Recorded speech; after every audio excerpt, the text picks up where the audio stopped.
Okay, so when you log into your hosting account into a cpanel, this is what you get. Okay, you may have a different design. I think this is even tweakable.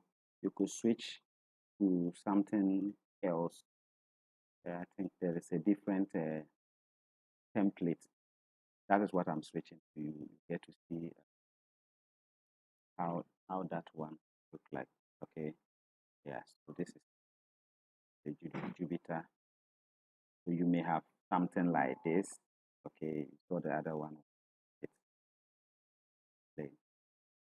So you have the tools you can use in your to manage your domain.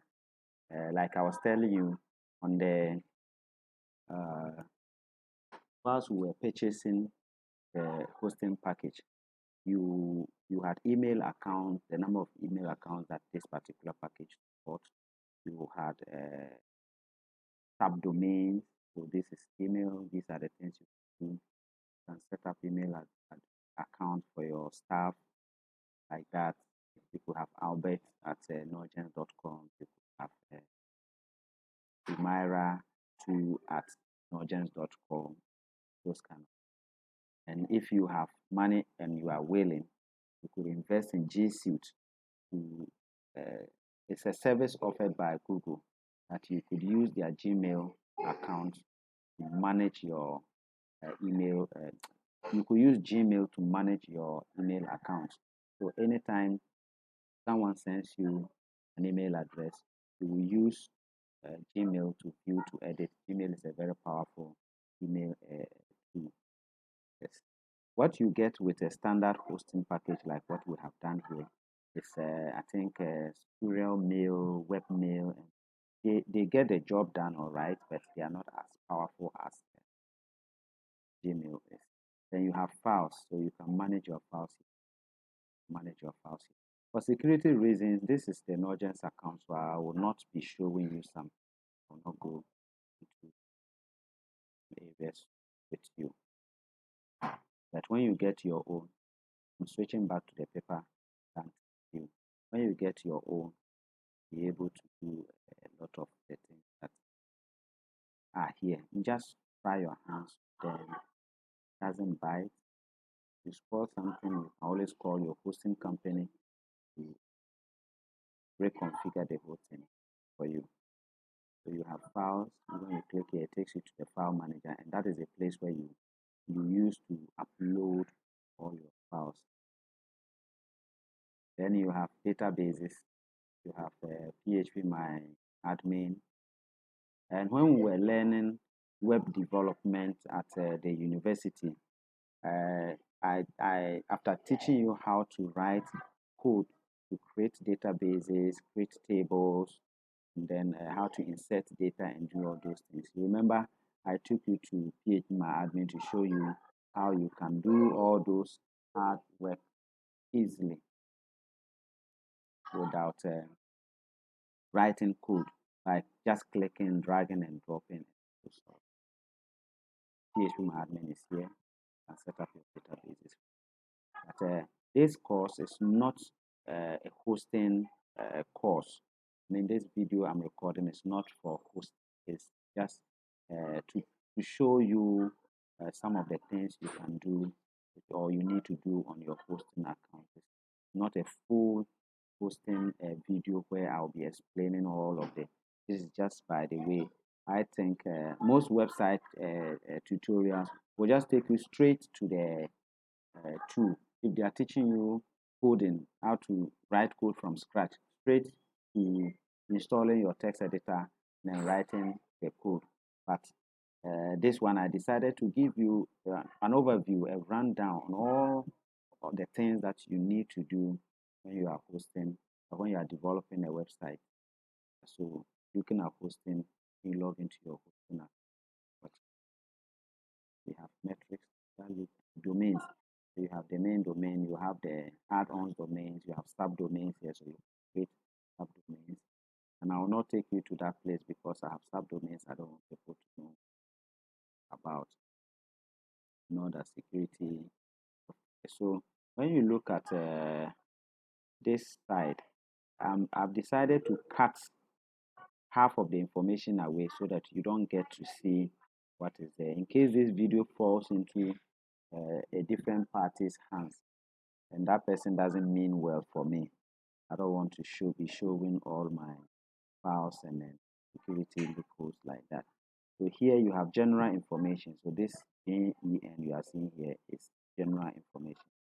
And you have current user. So current user here you have Norgens. Then you have primary domain. The primary domain is norgens.com. Then you have the shared IP address. That is the shared IP address. You have home directory. You have last login IP address. You have theme. This is where I chose Jupyter from. So you have Paperland Jupyter. Okay, then you have statistics. So it's telling us how many databases I can have, MySQL databases. And as you can see, I already have 8 databases out of the total number that I can get on this package. Then I have the disk usage. I've used 25 gigabytes so far. Web development doesn't require a lot of files. Okay, so there are so many websites on this one. That you don't have to worry about so much this file usage, email accounts, so entry. You get the idea. When you buy one, you have 26 subdomains. So where we are interested in is coming here. Okay, software clause. We want to use software clause for our WordPress. Okay, like I told you earlier, we are going to do WordPress. These are some of the other content management systems. This also is a domain management system. Some people will give you this panel. So when I click on WordPress, okay, and you remember in the hosting package you had something like one-click store. Okay, so here I could pick you have install now. So let's say click on install now. You could have you select, when you click here, you can select the subdomain you want to use, or if you want to install it on the main domain too, you can go ahead. Okay, saying that the version that I'll be installing is 6.1. That's the WordPress version. Installing is 6.1. So I'll provide, so whilst installing my WordPress, I can provide the website name. So you have the site name. So let's say computer skills. Okay. And you describe the website. Maybe here, so computers business to business. So you come down, you have the admin username. So you set the admin username. That is what you are going to use to log into your WordPress account. Admin pass, set the password to. You have admin email address. So whenever there is a need to send you any configuration details, they'll send it to this. You choose the language, then you come and select the theme you want.